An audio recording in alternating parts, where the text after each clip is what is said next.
Hello friends, कैसे हो आप सब। तो आज हम BCOLA 130 के कुछ इंपॉर्टेंट क्वेश्चंस करने वाले हैं आपके एग्ज़ाम के लिए, जो कि शायद 6 जनवरी 2026 में है।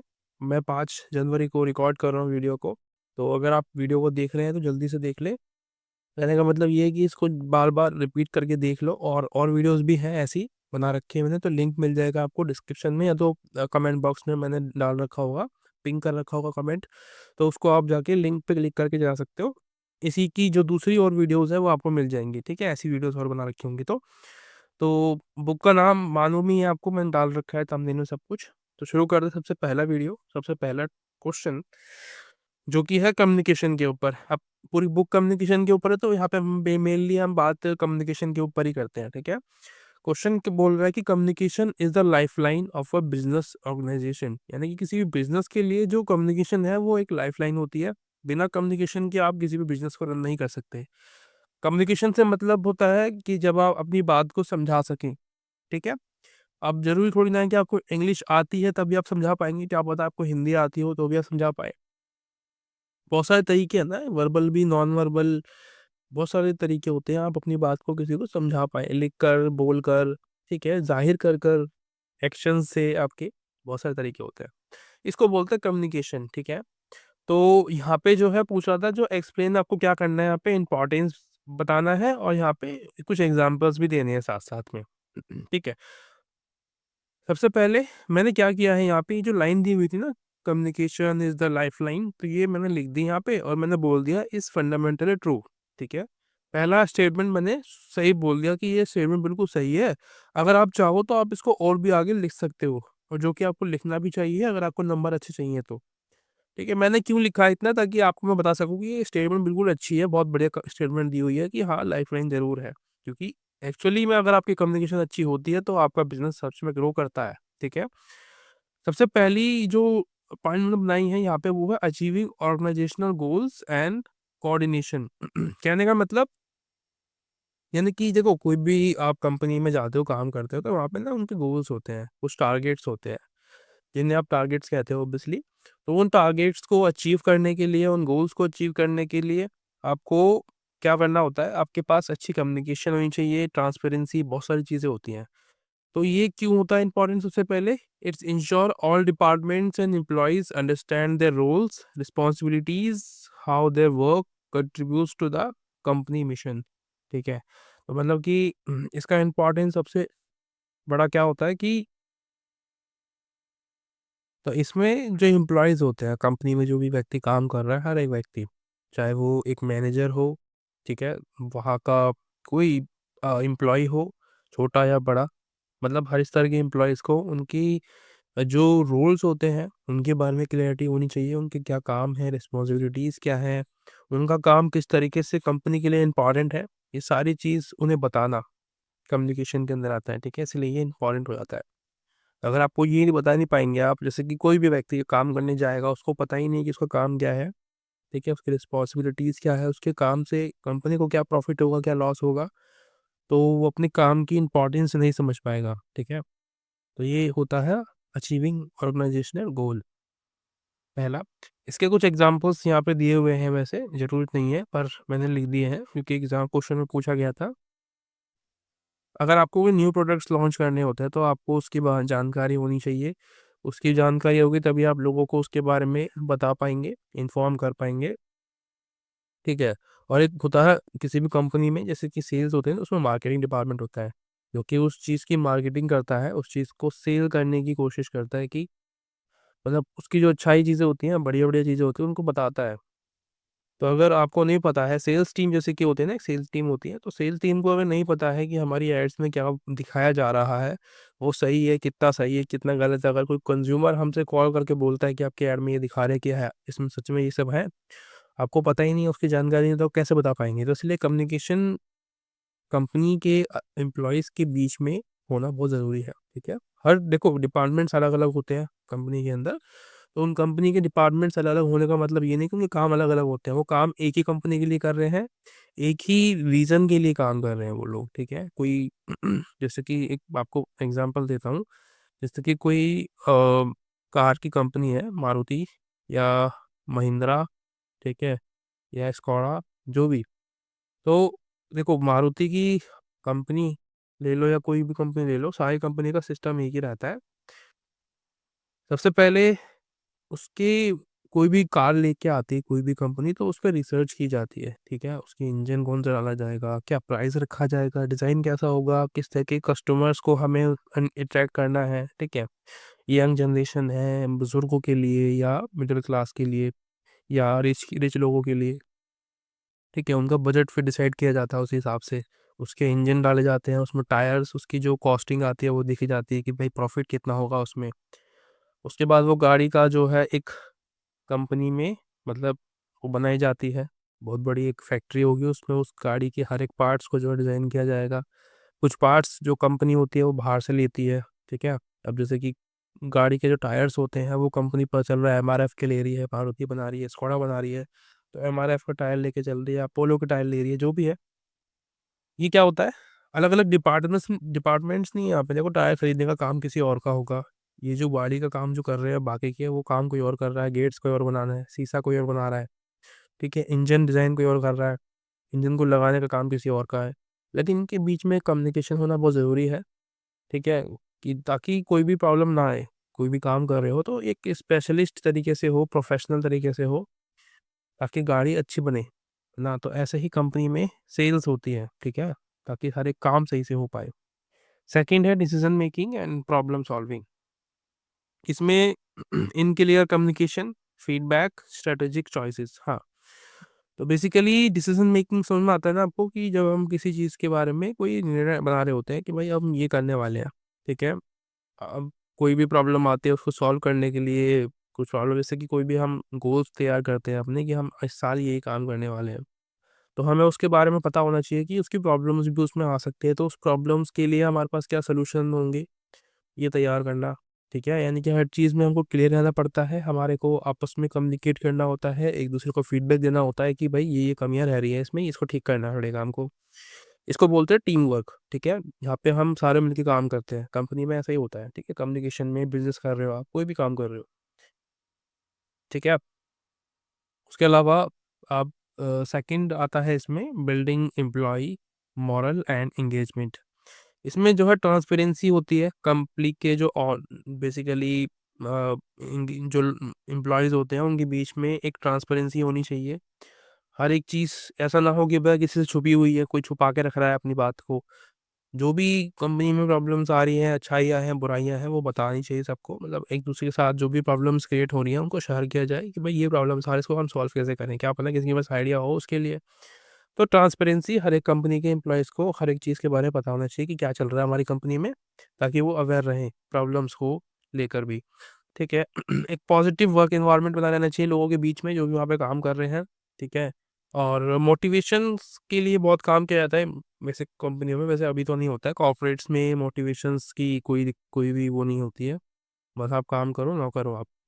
एग्जाम्पल मैंने लिखे हुए हैं, जैसे कि सीईओ होता है किसी कंपनी में, तो वो क्या करता है, मीटिंग कराता है और अपने कर्मचारियों के साथ, जो भी कर्मचारी होते हैं या जो एम्प्लॉयज़ होते हैं, उनसे डिस्कस करता है, ओपनली डिस्कस हर चीज़ उनके सामने रखता है कि भाई हमारी कंपनी में ये प्रॉब्लम्स आ रही हैं, अब आपके हाथ में है, आप कैसे इसको डील करेंगे, ठीक है। मतलब वो जो प्रेशर होता है वो शेयर करता है कि भाई ये प्रेशर आ रहा है कंपनी के अंदर, तो इसको आप सॉल्व करो इस तरीके से, ठीक है। तो ये होता है कम्युनिकेशन। तभी कैसे बता कैसे पा रहा है वो, क्योंकि उसको कम्युनिकेशन करना आता है, उसे पता है कि अपना जो प्रेशर है वो हमें अपने एम्प्लॉयज़ को कैसे देना है, ठीक है। तो ये होता है। उसके अलावा establishing and maintaining customer relations, ये भी इंपॉर्टेंट होता है। अब एम्प्लॉयज़ की बात तो हो गई, लेकिन साथ साथ में कम्युनिकेशन वहाँ भी काम आती है जहाँ पे आप कस्टमर्स के साथ डील करते हो। अभी देखो, हमारे पास जो बहुत सारी कंपनी, बड़ी बड़ी कंपनी पे आप बिलीव करते हो, ठीक है, अमेजोन, फ्लिपकार्ट, क्यों करते हो? क्योंकि भाई उनको अपने कस्टमर से प्यार है। उनकी फर्स्ट प्रायोरिटी उनकी कस्टमर्स रहते हैं हमेशा। जब भी आप उनके लिए काम भी करेंगे ना, अमेज़न के लिए, फ्लिपकार्ट के लिए, ऐसी कंपनियों के लिए, तो उनके लिए सबसे फर्स्ट प्रायोरिटी उनके कस्टमर्स रहते हैं। उनको चाहिए कि कोई ऐसा एम्प्लॉयी हमारे लिए काम करे जो हमारे कस्टमर्स को वैल्यू दे, ठीक है? उनके से कुछ छुपाए नहीं, उनसे उनके लिए बहुत ही अच्छा काम करे, ठीक है? तत्पर रहे, कहने का मतलब। तो ये है, ठीक है? उसके अलावा हाँ, वही मतलब कस्टमर सपोर्ट वाले में जो बात कर रहा हूँ, ये सारी चीज़ें आ जाती है। तो जैसे कोई भी कंपनी है, अगर उनको अच्छी सर्विसेज देनी होती है, उनको पता है हमारे कस्टमर्स हमारे लिए बहुत इंपॉर्टेंट है, हमारे कस्टमर्स हैं तो हम हैं, तो वो कंपनी अपने कस्टमर्स को कस्टमर सपोर्ट प्रोवाइड कराती है, ताकि कोई भी प्रॉब्लम आए, अगर पता चल रहा है रिफंड नहीं आया आपको और आप टेंशन में हो कि पैसा वापस नहीं आया मेरा, मैंने कुछ खरीदा था, खरीद ना, तो आप कॉल करके पूछेंगे कि मेरा पैसा कहाँ अटक गया, वो बताएंगे आपको, सोल्यूशन देंगे कि भाई आपका पैसा यहाँ अटक गया था, या फिर अभी तक प्रोसीड नहीं हुआ है, प्रोसेसिंग में चल रहा है, इतना दिन लग सकता है, फिर वो वहाँ से कंप्लेंट डालते हैं आपकी कि भाई आपको प्रॉब्लम आ रही है, तो जल्दी से कस्टमर की प्रॉब्लम को सॉल्व कीजिए ताकि वो हमसे दूर ना जाए। ठीक है। उसके अलावा facilitating facilitating sorry facilitating change management, इसमें क्या होता है, it helps employee understand that why changes is necessary. ये मतलब एम्प्लॉयज़ को समझाने में ये महत्वपूर्ण इसलिए भी होता है कि बता पाए कि भाई जो चेंजेस आते हैं किसी भी ऑफिस में, ठीक है, मैनेजमेंट में प्रॉब्लम आती है। देखो क्या होता है, जैसे कि 2-4 डिपार्टमेंट्स ना एक साथ काम करते हैं, किस वाले रूम में काम कर रहा है, इस रूम में काम कर रहा है, और एक इस रूम में काम कर रहा है। अभी कभी क्या होता है, जैसे कि कोई इस बार डिपार्टमेंट में काम कर रहा है, उसको उठा के यहाँ ले आए, यहाँ वालों को यहाँ ले गए, यहाँ वालों को यहाँ ले गए, चेंज कर दिया, ये मैनेजमेंट बोलते हैं इसको। इससे क्या होता है कि वो चैलेंजेस को, जो चेंजेस आ रहे हैं उसको वो एक्सेप्ट कर सके। ठीक है, तो ये सिखाना भी होता है एम्प्लॉयज़ को, तो इसीलिए ये जो है काम होता है ऑफिसों में, आपने देखा होगा। ठीक है। और इसके अलावा इसका एग्जांपल में ये भी होता है कि जैसे कि कोई सॉफ्टवेयर होता है ना, चेंजेस होना, जैसे कि पहले आप किसी सॉफ्टवेयर पे काम कर रहे थे, तो सॉफ्टवेयर से ही काम कर रहे थे, ठीक है, मान के चलिए आप कोई ग्राफिक डिजाइनर थे, आप पहले एडोबी के सॉफ्टवेयर इस्तेमाल कर रहे थे, लेकिन कंपनी ने आपसे बोला कि आप एडोबी के नहीं, अब आप कैनवा के सॉफ्टवेयर इस्तेमाल करोगे, कैनवा जो है वो इस्तेमाल करोगे, उससे आप डिज़ाइन बनाओगे आप, इस तरीके से, क्योंकि कैनवा फ्री में मिल जाता है, और जो है मतलब बहुत ही कम, अगर उसको आप प्रीमियम भी परचेस करते हैं तो वो सस्ते में मिल जाता है। तो ये सॉफ्टवेयर डेवलपमेंट में चेंजेस करना, ये सब चीज़ें जो है इसके एग्जाम्पल हो सकते हैं। ठीक है जी। उसके अलावा सेकंड क्वेश्चन है, what are the different channels of communication. ठीक है। अब देखो, क्वेश्चन बहुत ही आसान है, लेकिन हमें नहीं पता होता है कि क्या होते हैं चैनल्स। देखो, चैनल्स मतलब जैसे आप टीवी में देखते हो चैनल्स आते हैं अलग अलग, तो वैसा ही कुछ, जैसे कि एक चैनल अगर कार्टून का, तो उसमें कार्टून के चैनल ही आते हैं, मतलब कार्टून की सीरीज ही आती रहती है, कभी डोरेमोन, कभी नोबिता, कभी कुछ डोरेमोन नोबिता, ये तो एक ही बात है, सिंचैन, कभी हथौड़ी देखते हो आप, मतलब बहुत सारे कार्टून के वो शोज आते हैं, उनको बोलते हैं चैनल्स। कुछ ऐसे होते हैं जो कि कॉमेडी, जिसपे सिर्फ कॉमेडी फिल्म ही आती हैं, कुछ ऐसे होते हैं जिसपे कि हॉरर मूवीज आती हैं सिर्फ, ठीक है, कुछ ऐसे होते हैं जिसपे कि एक्शन मूवीज आती हैं। तो चैनल्स मतलब ऐसी जगह है, ऐसे स्पॉट्स जहाँ पे आपको एक अलग अलग विभिन्न प्रकार की चीज़ देखने को मिलती हैं। ठीक है, तो यहाँ पे वही बताने की कोशिश की गई है मैंने, कि भाई चैनल्स में क्या क्या होता है। एक होता है फॉर्मेलिटी वाले चैनल्स, ठीक है, यानी कि फॉर्मल चैनल्स, यानी कि परफॉर्मेंस रिपोर्ट्स, जहाँ पे जैसे कि ऑफिस में आपका बात होती है, ठीक है, यानी कि, या फिर जैसे कि चैनल्स ऐसे परफॉर्मेंस, जैसे कि न्यूज़ ही नहीं आती है आजकल, न्यूज़ आती है, आप बताती है आपको कि भाई इस पार्टी के जीतने की उम्मीद है, तो ये परफॉर्मेंस रिपोर्ट होता है कि पार्टी कैसा कर रही है, किस राज्य में कितना वोट ली जाएगी, इस तरीके से, तो उसको बोलते हैं। ठीक है, और फीडबैक्स मिलते हैं आपको, तो वो फॉर्मल होते हैं। ठीक है, यहाँ पे आप कम्युनिकेशन करके चीज़ों को जानने की कोशिश करते हो। ठीक है जी।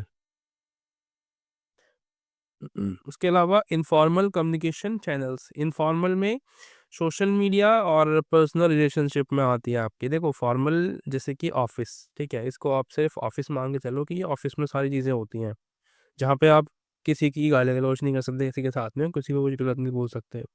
लेकिन एक होता है इनफॉर्मल या फिर कैजुअल, जिसमें कि आप थोड़ा सा नॉटी हो सकते हो, थोड़ा सा जॉली हो सकते हो। ठीक है, तो ये सोशल और पर्सनल जो रिलेशनशिप्स होती हैं, ये इनफॉर्मल में आती है। उसके अलावा मीडिया की बात करें, मीडियम में कि एक होता है वर्बल, यानी कि ओरल चैनल्स, जिसमें कि आप फेस टू फेस लोगों से जाके बात करते हैं, वीडियो पे कॉल करते हैं, जिसपे कि आपको बोलना पड़ता है। ठीक है, फोन कॉल्स पे स्पीच देनी पड़ती है। एक होता है रिटन चैनल्स, जहाँ पे आप सिर्फ पढ़ सकते हो। ठीक है, सुन नहीं सकते, पढ़ सकते हो बस। ईमेल्स पे, लेटर्स पे, रिपोर्ट्स पढ़ते हो आप, ईमेल पढ़ते हो, लेटर्स पढ़ सकते हो। एक होता है non verbal communication, non verbal समझते हो ना, जो कि आप हाथ हिला के, पैर हिला के और अपने वोकल्स के थ्रू करते हो। वोकल्स, वोकलिक्स होता है उसको बोलते हैं, जिसमें कि आप अपनी टोन को देखते हो। यानी कि जैसे कि आप किसी से बात कर रहे हैं, उसकी टोन बहुत ऊंची है तो आप बोलोगे कि बेकार आदमी है ना, मतलब इतनी बेकार टोन में बात करता है। इसकी टोन बहुत ऊंची रहती है, छोटी छोटी बात भी बोलता है तो बहुत ऊंची आवाज में बोलता है ना। पिचिंग बोलते हो उसको, वॉल्यूम बहुत ज़्यादा हाई रहती है, तो इसको बोलते हैं नॉन वर्बल, यानी कि बदतमीज आदमी। ठीक है, देखो इसको हर जगह नहीं, बदतमीजी नहीं बोल सकते। अब जैसे कि आप किसी बड़े ग्राउंड में खड़े हैं, ठीक है, बहुत ही बड़ा ग्राउंड है ना, आप यहाँ खड़े हो, आपको यहाँ पे अपने दोस्त को बुलाना है, तो बहुत ही लंबा गैप है, ठीक है, 1 किलोमीटर का मान लो। तो आपको अपना दोस्त दिख तो रहा है, लेकिन बहुत ही कम दिख रहा है। आप आवाज़ मारने की कोशिश करो लेकिन जा नहीं रही है, तो आप बहुत तेज़ आवाज़ मारोगे, तब जाके थोड़ी दूर तक आवाज़ जाएगी यहाँ तक, है ना। ग्राउंड बेसिकली जैसे क्रिकेट ग्राउंड होता है, वो काफ़ी लंबा चौड़ा होता है। ऐसा मान लो, गैस कर लो कि क्रिकेट ग्राउंड में खड़े हो आप, तो आपको बहुत तेज़ आवाज़ करनी पड़ेगी, तब जाके सुनाई देगा उसको। तो नॉन वर्बल में आता है, ठीक है, जब आप खेलते हो अपने दोस्तों के साथ में। उसके बाद एक क्वेश्चन और रह जाता है ये, कि what are the different barriers to communication. देखो बहुत सारी ऐसी दिक्कतें आती हैं, जैसे कि आप कभी किसी से बात कर रहे होते हो तो कुछ ना कुछ प्रॉब्लम आती है कि आप उसकी बात समझ ना पा रहे हो, है ना, या तो उसका समझाने का तरीका सही नहीं है, या आपके बीच में जो चैनल है ना, चैनल समझाना भी पीछे हमने क्या होता है, चैनल, आप मोबाइल फ़ोन पे बात कर रहे हैं तो आपको उसकी आवाज़ नहीं आ रही है ना, उसकी आवाज़ क्लियर नहीं है, कट कट के आ रही है, तो ये भी प्रॉब्लम हो सकती है कि भाई मोबाइल फ़ोन में नेटवर्क का इशू हो सकता है, ठीक है, आपके आपका जो मोबाइल फ़ोन है या उसका मोबाइल फ़ोन है ख़राब हो सकता है, माइक ख़राब हो गया हो, क्या पता भीग गया हो मोबाइल फ़ोन बारिश वगैरह में, तो ऐसा हो सकता है।